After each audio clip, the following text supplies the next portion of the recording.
Gracias por escuchar este mensaje de Comunidad de Fe Cancún. Si quieres saber más acerca de nuestra iglesia o donar a nuestros ministerios, ingresa a comunidaddefe.com.mx/donativos. La semana pasada iniciamos con esta serie que titulamos La vida espiritual. Si no tuviste oportunidad de escucharla, te invito a que escuches en nuestra página de internet, en YouTube, porque estas series estos mensajes se van conectando. Fíjense, hablamos la semana pasada brevemente de cómo hay una confusión dentro y fuera de la iglesia acerca de lo que significa vivir realmente una vida espiritual. Normalmente afuera de la iglesia la gente la relaciona con prácticas físicas, a veces místicas, a veces con lugares geográficos y con los objetivos equivocados. Mucha gente lo hace simplemente para estar desestresada, ¿no? Que ese no es el objetivo de la vida espiritual. Pero aún dentro de la iglesia hay gente que confunde dos conceptos que son espirituales pero que no significan lo mismo. Hay gente que confunde los dones espirituales, es decir, las herramientas que Dios nos da para trabajar para su gloria, para extender su reino, lo confunden con lo que se conoce como el fruto del Espíritu. Veíamos la semana pasada cómo el fruto del Espíritu es lo que se nota en la vida de una persona que está viviendo una vida espiritual. O sea, el fruto se debe de notar en nosotros, ¿ok? Entonces, Pablo nos decía en versículos que estudiamos la semana pasada que de nada nos sirve tener un montón de dones espirituales si no producimos el fruto del Espíritu. Pablo, de hecho, decía que sin el fruto del Espíritu no somos nada. Y otra cosa que confunde a la gente es que la manera en que nosotros producimos más fruto espiritual es practicando lo que se conoce como disciplinas espirituales. Pero la disciplina espiritual no es lo mismo que el fruto. O sea, hay gente que piensa que mientras más horas practica al día disciplinas espirituales, entonces es más espiritual. Pero la marca de espiritualidad es el fruto que se nota en la vida de una persona. ¿Okay? Eso estudiamos la semana pasada. Hoy vamos a empezar a estudiar el fruto del Espíritu Santo en este en este mensaje que titulamos El amor y sus derivados. Vamos a ponernos en manos de Dios y vamos a empezar a estudiar su palabra. Padre, te damos gracias, Señor, por tu amor. Te damos gracias por el increíble privilegio que significa poder venir en familia a levantar tu nombre en alto, en declararte nuestro amor. Gracias, Señor, por darnos ese privilegio, por darnos esa libertad y tener esta hermosa iglesia. Señor, sabemos que tú nos dejaste en esta tierra con un propósito y es el de darte gloria. Y eso solamente lo podemos hacer conectados contigo y dando fruto espiritual en nuestra vida. Sé que hay mucha confusión con respecto a este tema, Señor, así es de que te pido que seas tú el que hable, el que toque nuestros corazones, el que trabaje en nosotros. Enséñanos, Padre, te lo pedimos en el poderoso nombre de tu Hijo Jesucristo. Amén. Bien, miren, nuestro pasaje de estudio para toda la serie es Gálatas 5, 22 y 23, en donde podemos ver cuál es el fruto del Espíritu. Dice Pablo, el fruto del Espíritu es amor, alegría, paz, paciencia, amabilidad, bondad, fidelidad, humildad y dominio propio, ¿no? Si se fijan, el fruto está en singular. Dice, el fruto del Espíritu es la combinación de todas estas cosas. Como les dije yo la semana pasada, yo estoy convencido que el fruto del Espíritu es amor. Y cuando vivimos una vida llena del amor que viene de Dios, entonces se producen las otras 8 características. Les di un par de ejemplos de versículos por los cuales creo que este es el caso, pero aquí les traje otro muy clarito en donde Pablo nos va a expresar las diferentes cosas que representan el amor. Fíjense, en 1 Corintios 13, versículos 4 y 5, Pablo dice, el amor es paciente, es bondadoso, el amor no es envidioso, ni jactancioso, ni orgulloso, no se comporta con rudeza, no es egoísta, no se enoja fácilmente, no guarda rencor. Es decir, Pablo está aquí diciendo que el amor es igual a 5 de las 8 rasgos del fruto del Espíritu. Está diciendo que el amor es paciente, bondadoso, amable, humilde y tiene dominio propio. Entonces, el amor es el fruto del Espíritu y de él surgen los demás. Entonces, fíjate lo que eso significa. Mucha gente, sin darse cuenta, lo que persigue es vivir una vida espiritual. Hay mucha gente que lo expresa, quiero ser más espiritual en mi vida, pero de acuerdo a esto que estamos viendo aquí, si tú quieres ser más espiritual, tienes que aprender a amar. Tienes que aprender a amar como la Biblia nos enseña a amar. Y ese es el problema que enfrentamos.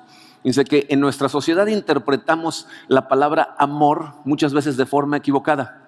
No, si yo te digo el amor, muchas veces lo primero que te viene a la cabeza es una forma de sentirte, ¿no? Entonces lo relacionamos con sentimientos, y cuando tú nada más identificas al amor como un sentimiento, eso va a crear una confusión en tu cabeza con respecto a lo que la Biblia te dice que tienes que hacer.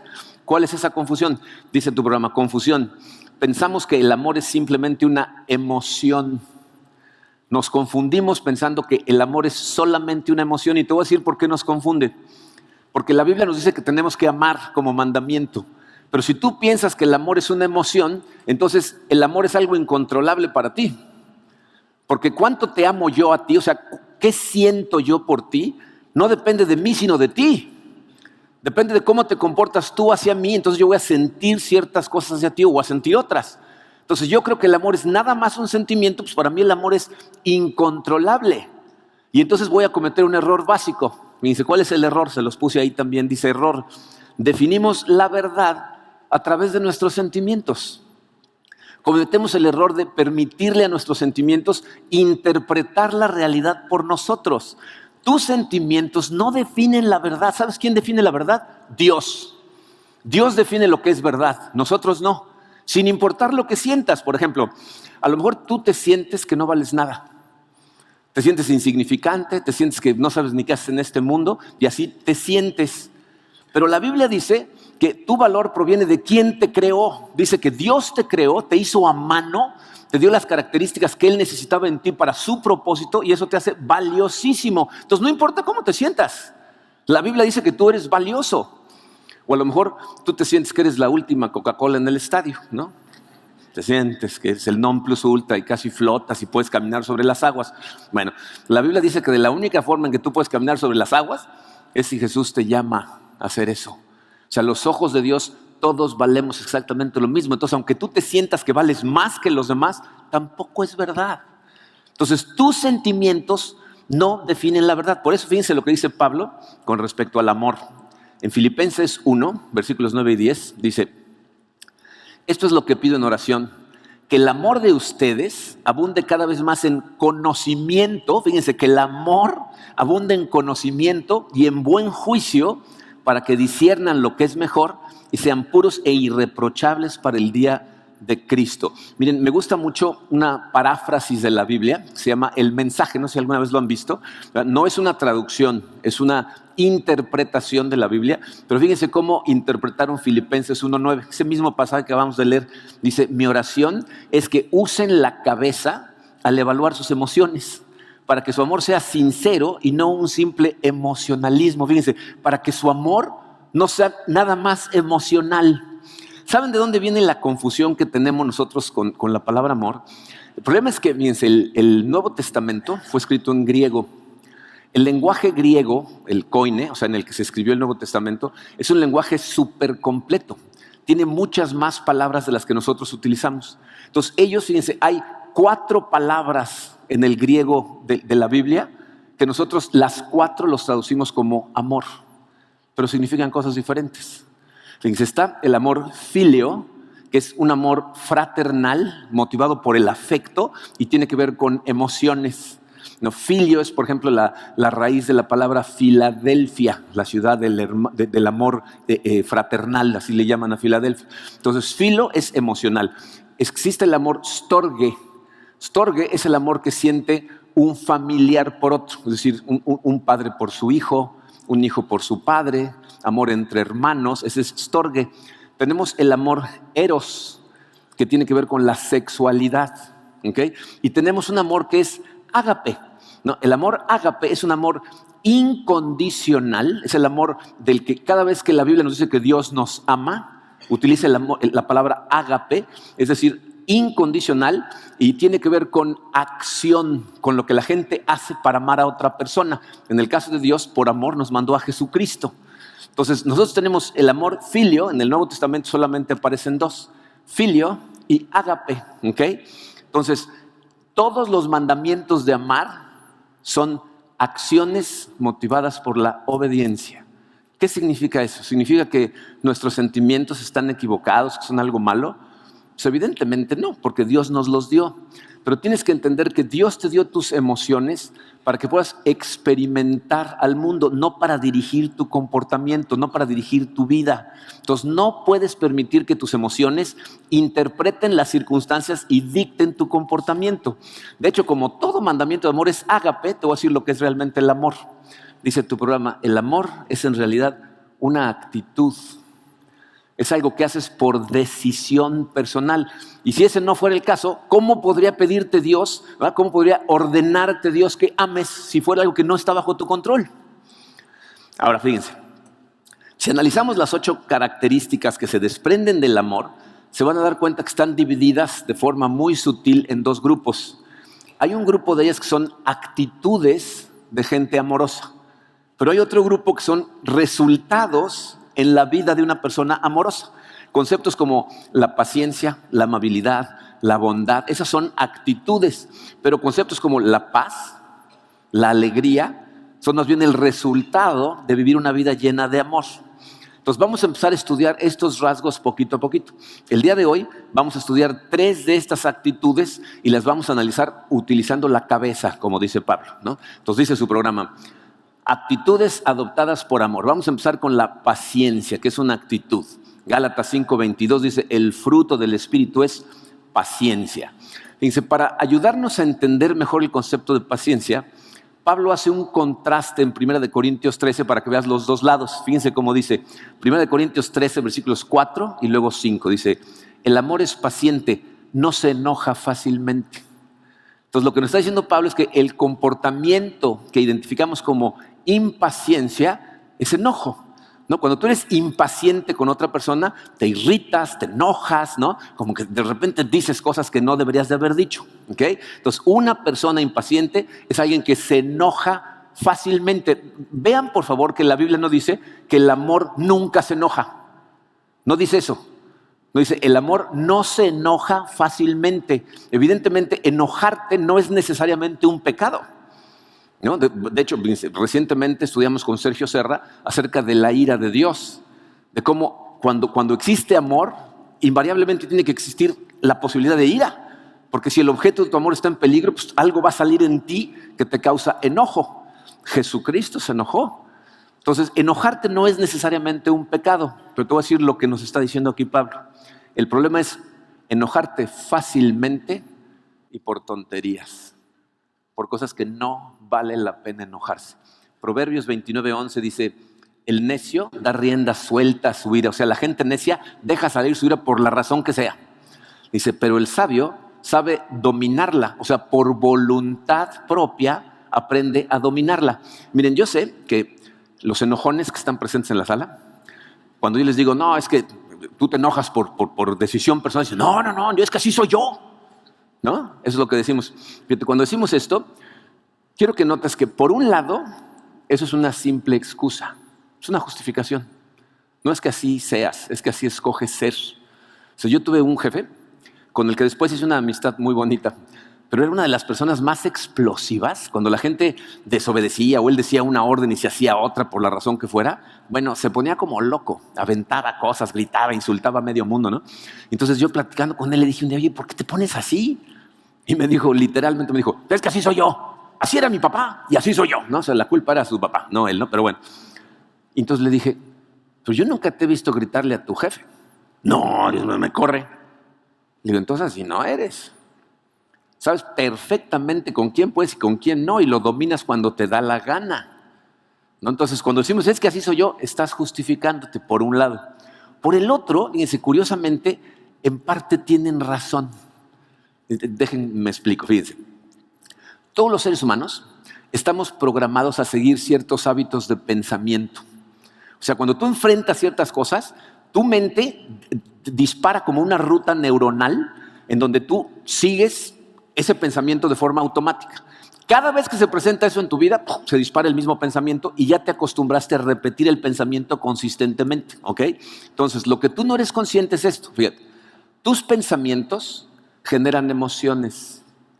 Tus emociones es lo que genera tus acciones.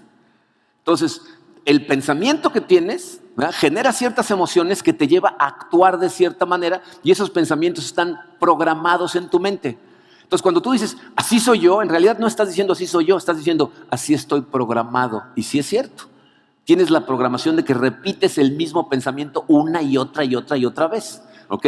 Por eso dice la Biblia, en Proverbios 4:23, dice, cuida tu mente más que nada en el mundo, porque ella es fuente de vida.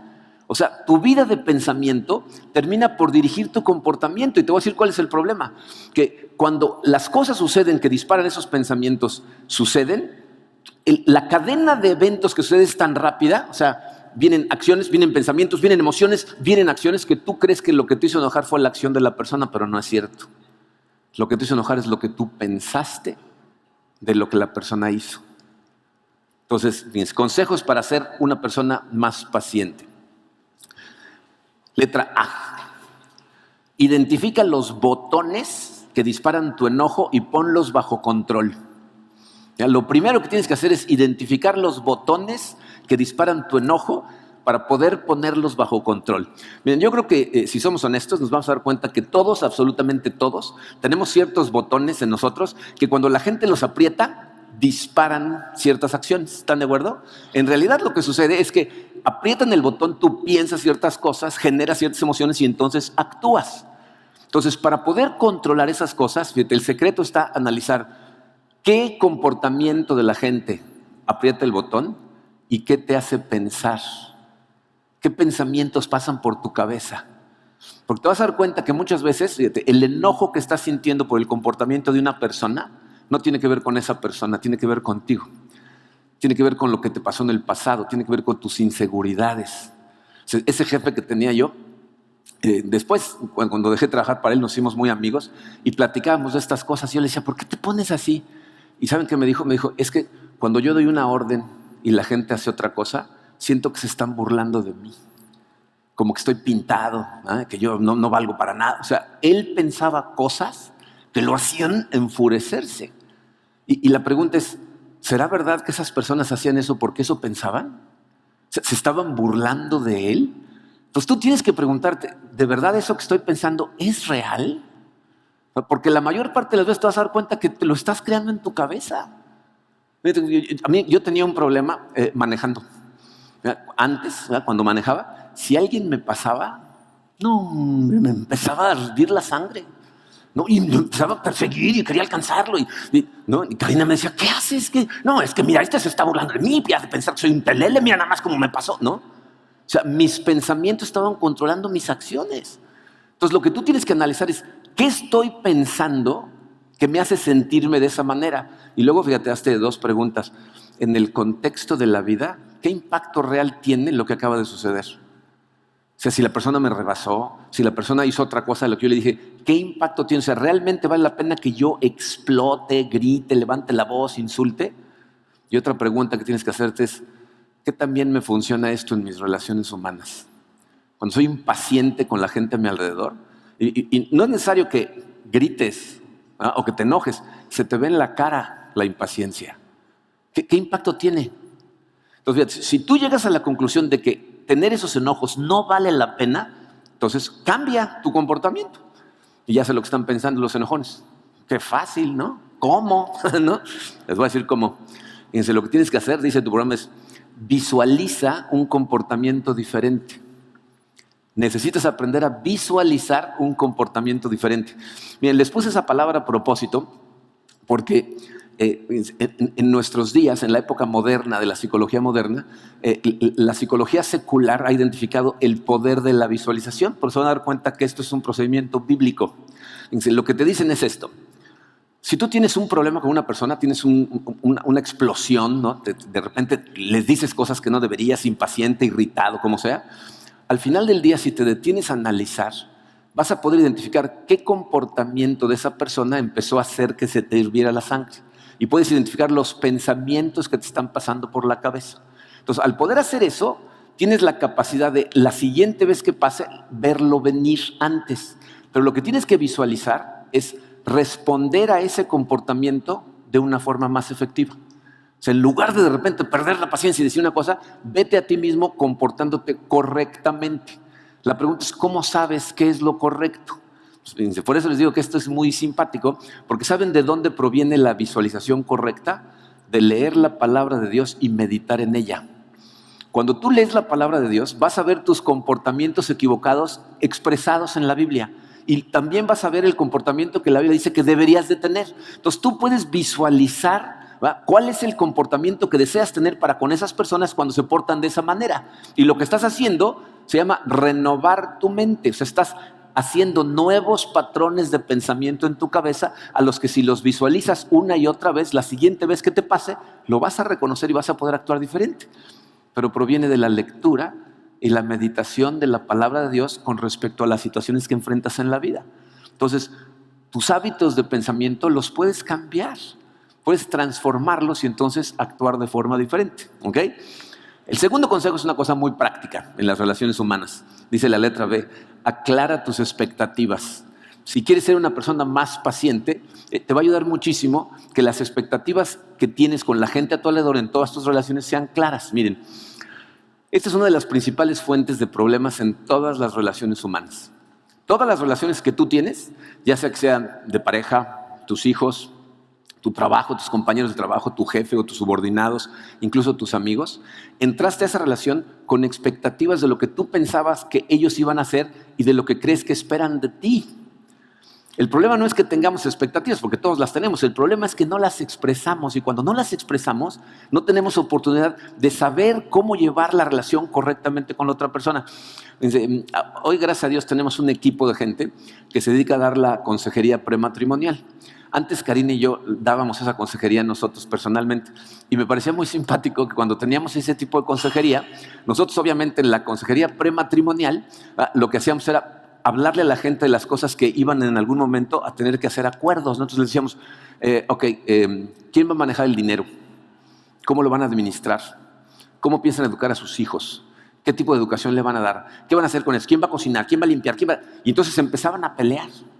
No, ella, no, ¿cómo que yo? No, tú, no, en mi casa, no. Entonces nos decían, ¿qué están tratando de lograr? ¿Que nos divorciemos antes de casarnos? Y yo les decía, no, lo que queremos lograr es que te des cuenta de la cantidad de cosas que piensan totalmente diferente, pero tienes la expectativa de que el otro piensa igual que tú.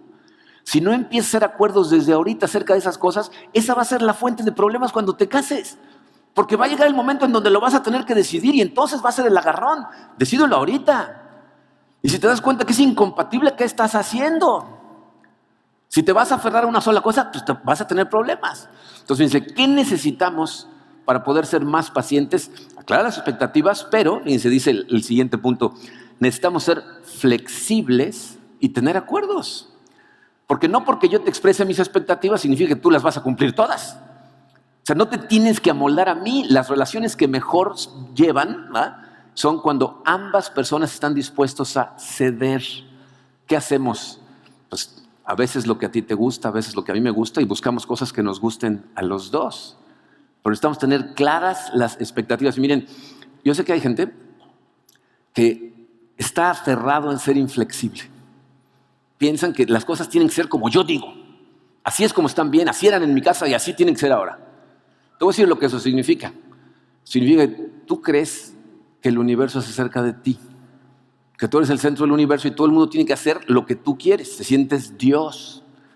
Y tratar de vivir de esa manera es una vida estresadísima, porque estás tratando de controlar al universo y no puedes. Vas a ser mucho más feliz cuando seas consciente que esto es acerca de Dios, le pasas el control y empiezas a ser flexible con toda la gente a tu alrededor. ¿Quieres seguir así tercamente? Es tu prerrogativa. Pero te digo, es una vida estresante y aparte, fíjate, en última instancia, ¿qué tipo de vida quieres llevar realmente? ¿Una vida carnal? Porque la vida carnal es la que satisface apetitos del cuerpo, lo que yo quiero, cuando yo digo. La vida espiritual es acerca de amar. Y el amor es sacrificio, es ceder. Entonces necesitamos aprender a ser pacientes. Las disciplinas espirituales, cuando las estudiemos más adelante, nos van a ayudar mucho a estas cosas. Pero una buena parte de esto es que tú tengas la disposición para hacer estas cosas, porque eso se trata de ser. Y entonces le permites al Espíritu Santo transformarte. ¿Ok? Los otros dos rasgos que vamos a ver hoy los puse juntos porque van de la mano. amabilidad y bondad. Gálatas 5:22 también dice, el fruto del Espíritu es amabilidad, bondad. Miren, yo estoy convencido que Pablo escribió estas palabras juntas porque para empezar está enfatizando la importancia de ellas, pero también la importancia de que vayan juntas. Porque si analizas el significado de amabilidad y bondad, te vas a dar cuenta que significan casi lo mismo, pero no lo mismo. ¿Okay? De hecho, fíjate, si lo piensas, yo puedo ser muy amable contigo, pero no muy bondadoso. O sea, amablemente te puedo mandar a volar. ¿Estás de acuerdo? Entonces, la combinación de esto es lo que hace una persona realmente amorosa. Y para entenderlo, fíjense, el mejor lugar para verlo clarito es en una de las enseñanzas de Jesús. ¿Se acuerdan de la parábola del buen samaritano? La estudiamos hace no mucho tiempo en la serie de parábolas. Si no la conoces, te cuento rápido. Miren, esa parábola es el resultado de una pregunta que le hicieron a Jesucristo, pero como tratando de ponerle una trampa, ¿no? Una persona le preguntó, ¿qué tengo que hacer para entrar al reino de los cielos, ¿no? Y él le dijo, ama a Dios sobre todas las cosas y a tu prójimo como a ti mismo. Y entonces este individuo, otra vez tratando de ponerle una trampa, le dice, ¿y quién es mi prójimo? Entonces Jesucristo le cuenta una parábola. Le dice, iba un individuo que iba caminando de Jerusalén a Jericó y un grupo de bandidos lo asaltan, le ponen una golpiza, lo dejan por muerto, desnudo, le quitan todas las cosas. Va pasando un sacerdote, lo ve, se voltea para el otro lado y se sigue derecho. Va pasando otro sacerdote, lo ve, pero se sigue derecho. Y entonces le dice estas palabras, fíjense, aquí vamos a ver las dos palabras, o sea, lo que significa la amabilidad y la bondad. Lucas 10, versículos 33 y 34 dice, pero un samaritano que iba de viaje llegó a donde estaba el hombre y viéndolo se compadeció de él. Esa es una. Y luego dice, se acercó, le curó las heridas con vino y aceite y se las vendó. Luego lo montó sobre su propia cabalgadura, lo llevó a un alojamiento y lo cuidó. Entonces, fíjate, ser amable y bondadoso significa compadecerte e involucrarte. O sea, no se trata nada más de que yo pase y te vea y diga, ay, pobrecito, una bendición, ahí nos vemos, ¿no? Sino que haga algo al respecto. Porque el mandamiento es ágape, es un mandamiento de acción, ¿no? Entonces, ¿cómo le hago para ser amable y bondadoso? Dos consejos. Letra A, fíjate, primero que nada, tienes que ser consciente de las necesidades de los demás. O sea, tienes que ser consciente de las necesidades de los demás. Tienes que hacer el hábito de observar a la gente a tu alrededor e identificar cuáles son las necesidades que tienen. En 1 Corintios 10:24 dice que nadie busque sus propios intereses, sino los de su prójimo. O sea, tenemos que voltear a nuestro alrededor y decir, ¿en qué necesidad está? O sea, por hábito, lo que hacemos normalmente es pensar primero en nosotros. Entonces, esto es algo que tenemos que practicar, el voltear a ver a los demás y empezar a tratar de identificar sus necesidades. Y miren, evidentemente, esto es algo que el Espíritu Santo empieza a despertar en ti cuando empieza a practicar disciplinas espirituales. ¿No? Cuando lees la Biblia, cuando meditas en ella, cuando estás en comunión, cuando haces la vida con otras personas de la misma iglesia. O sea, empieza a despertar esto y te empieza a empujar a ciertas acciones. Esa es la razón, por ejemplo, por la que tenemos aquí un ministerio que se llama Amor en Acción. O sea, Amor en Acción es un ministerio donde cualquier persona en necesidad de la iglesia llama a un número de teléfono y dice, tal persona está en el hospital, tal persona tuvo un accidente, sus hijos están en su casa, no tienen que comer, tal persona no tiene cómo llevar a sus hijos a la escuela, tal persona, la necesidad. ¿Ya? Y entonces ese ministerio se organiza para llevar alimentos, se turnan para llevar niños, le llevan despensas a la gente. O sea, surgió de un grupo de personas de la iglesia que dijeron, hay un montón de necesidad en nuestra iglesia y no hay una manera fácil de cubrirlas. Y ahora ese ministerio está ocupadísimo porque siempre hay necesidad. Nuestro ministerio de misiones, ¿de dónde creen que salió todo esto? O sea, tenemos un grupo de misioneros que son conscientes de la necesidad de la gente que está en las regiones cercanas y algunas lejanas a Cancún, ¿verdad? En donde ellos pueden llevar el amor de Dios a través de la brigada médica. Fíjense, ayer en la noche tuvimos la oportunidad de cenar con nuestro grupo de misioneros que fueron a pasar una cantidad de tiempo a Oaxaca, a un lugar, en lugares que son, la verdad, inhóspitos, o sea, peligrosos. De hecho, lo primero que les dice el pastor que los recibe allá es, no pueden predicar simplemente como lo hacen allá. Aquí hablas, dices, soy cristiano y la gente te mata. O sea, lugares peligrosos en donde durmieron en el suelo, estuvieron 2 días sin agua y platicas con ellos y les ves la cara de gozo. donde dicen, no hombre, la gente, les llevábamos la ayuda que nosotros llevamos. Había podólogos que les trabajaban los pies, dentistas, ¿no? Médicos generales, pero la gente nos llenaba de un amor impresionante.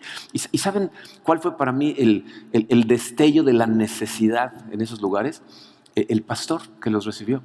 Cuando ya se venían, le dijo al nuestro líder de misiones, le dijo, gracias a que vinieron, dice, porque la verdad es que estamos en un lugar tan lejano, tan separado de la civilización, que de repente sentimos que estamos abandonados. Pero cuando vienen ustedes somos conscientes de que Dios nos ama y está al pendiente de nosotros. Dice, esas cosas son disparadas por el Espíritu Santo cuando sigues disciplinas espirituales y empiezas a notar la necesidad de los demás. Entonces tienes que ser consciente de las necesidades de los demás. Letra B dice, aprovecha cada oportunidad. O sea, no se trata nada más de que identifiques las necesidades, sino de que hagas algo al respecto. Tienes que aprovechar cada oportunidad. Miren, toda la gente a nuestro alrededor, absolutamente toda la gente, tiene situaciones en su vida. Entonces nosotros tenemos que tratar de identificarlas y luego aprovechar para hacer algo al respecto. Proverbios 3:28 dice, nunca digas a tu prójimo, vuelve más tarde, te ayudaré mañana, si hoy tienes con qué ayudarlo. O sea, en el momento en que tú ves una necesidad, en ese momento tienes que hacer algo al respecto, porque fíjense, las oportunidades que Dios te pone enfrente son como ventanas de tiempo que pasan enfrente de ti, y cuando está enfrente tienes que tomar la acción, porque si no, se pasa. Y todos hemos experimentado cuando se pasa y decimos, no hice nada. Pude haber ayudado ahí en algo y no hice nada. Entonces tienes que tomar acción. Y miren, esto funciona con círculos concéntricos que se van extendiendo. El primer círculo concéntrico es para mucha gente el más fácil, para otros no tanto, es tu familia. O sea, tienes que identificar las necesidades de la gente de tu familia, la que vive contigo. Muchas veces ellos son los que tienen la necesidad y no la vemos. ¿Saben qué es irónico? Que para muchas personas es más fácil ser amable y bondadoso con otras personas que con su misma familia. ¿Con quién nos es más fácil ser impacientes? Con la gente a la que más amamos. Como que nos sentimos con la confianza de decir lo que sea, ¿no? Pero tienes que empezar con ellos. Identifica cómo se sienten, qué necesitan para que puedas cubrir esa necesidad. Luego abrimos el círculo y sigue otro círculo que también es relativamente fácil. La gente a tu alrededor, tus amigos, tus compañeros de trabajo, tus vecinos. ¿Qué necesitan? ¿Cómo puedes orar por ellos? Me da mucha risa cuando la gente, hablando del trabajo, dice, bueno, pero eso es trabajo. No, eso no es personal. Ahí vas a trabajar. ¿Cuánta gente pasa más tiempo en su trabajo que en su casa? Despierto.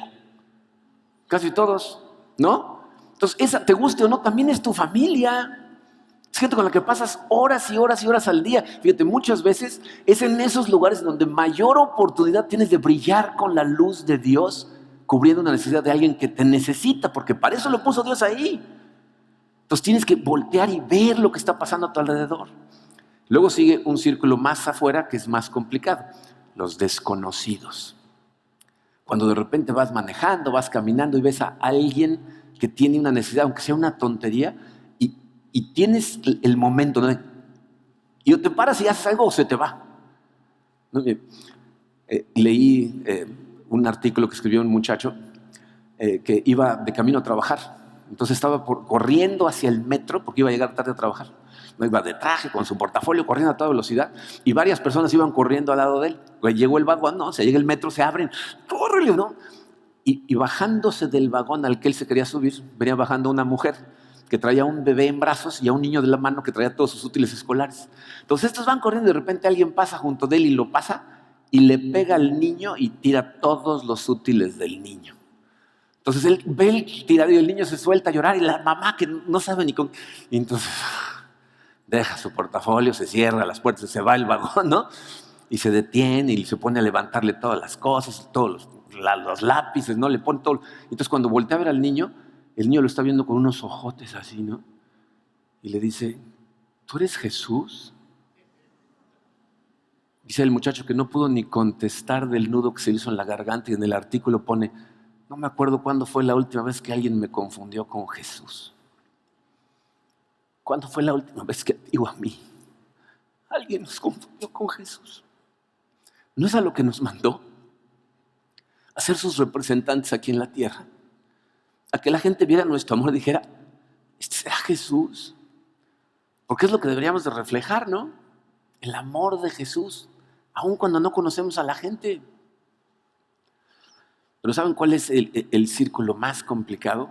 El de hasta afuera. Ya no familia, amigos o desconocidos, tus enemigos. Podemos amar a nuestros enemigos porque esa es otra cosa a la que nos mandó Jesucristo. Amen a sus enemigos. Hay un versículo en la Biblia que mucha gente no entiende el contexto. Fue dicho por Jesucristo durante el sermón de la montaña. En Mateo 5:41 dice: si alguien te obliga a llevar en la carga 1 kilómetro, llévasela 2. ¿Saben de dónde viene esto? Dice, los romanos, cuando invadían un país, era una cosa horrible, ¿no? Porque entraban con violencia, si la gente se resistía, había crucifixiones, había violaciones, asesinatos, o sea, era espantoso, ¿no? Hasta que la gente se sometía.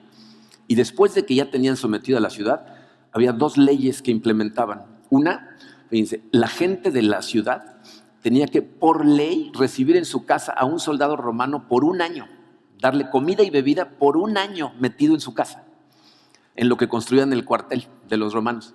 Y cuando el cuartel estaba listo, por ley, el soldado podía pedirle a la cabeza de la casa, quien fuera, que le ayudara a cargar sus cosas 1 milla. O sea, es 1 milla romana, aquí lo tradujeron como 1 kilómetro, eran 1450 metros, pero por ley le puede decir, ayúdame a cargar mis cosas, y entre los dos cargaba él a fuerza 1 milla.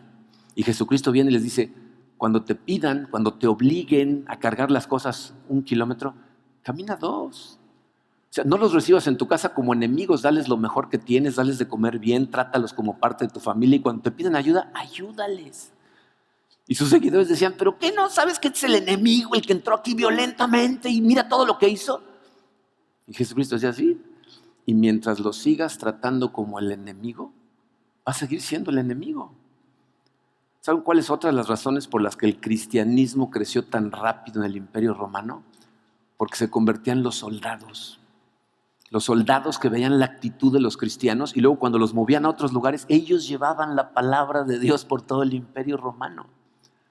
Entonces Dios espera de nosotros que seamos pacientes, que seamos amables, que seamos bondadosos. Y de una vez les voy a advertir, porque yo sé que muchos vamos a salir de aquí diciendo, Señor, ayúdame a ser más amable, más paciente. Y les voy a decir lo que Dios va a hacer. Para que sean más pacientes, los va a mandar a Banamex cuando no funcionan las computadoras, ¿no? Va a haber tráfico de camino a trabajar. La gente a tu alrededor va a ser toda irritante, ¿no? Porque necesitas practicar, ¿no? O sea, de alguna manera, fíjense, había un hombre que tenía un lugar de retiro espiritual en las montañas en Suiza.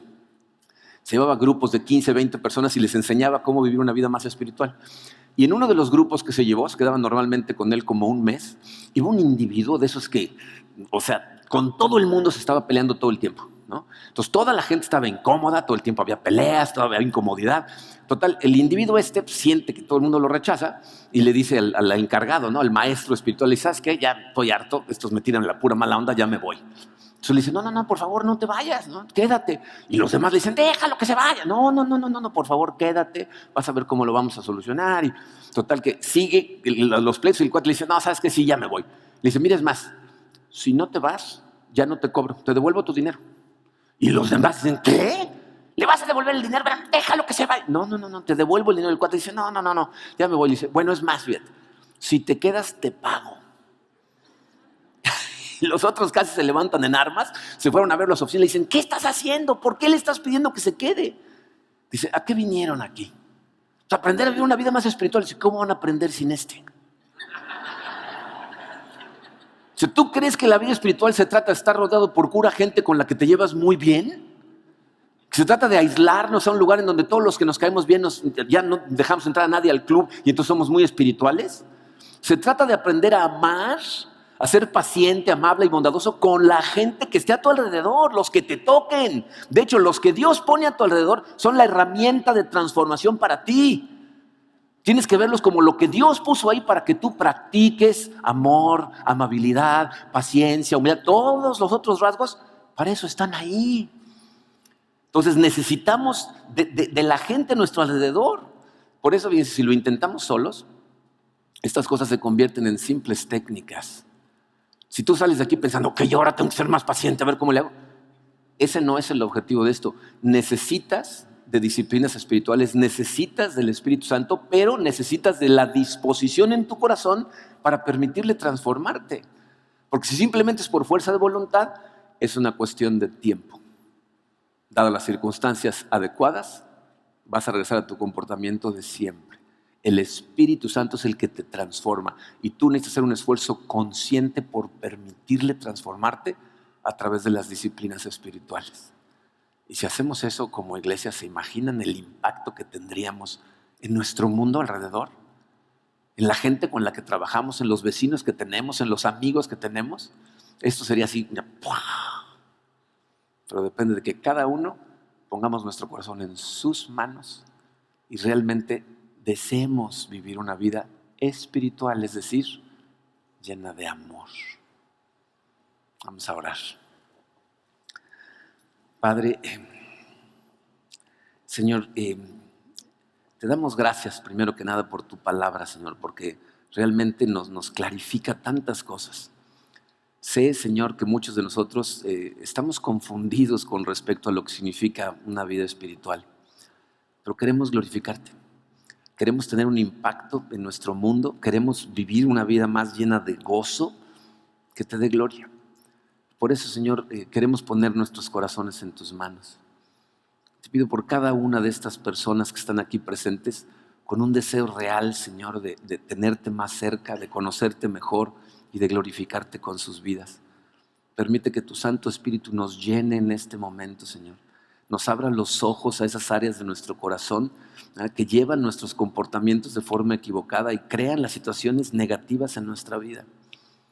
Te pido, Señor, que nos hagas tan pacientes como tú tienes paciencia con nosotros.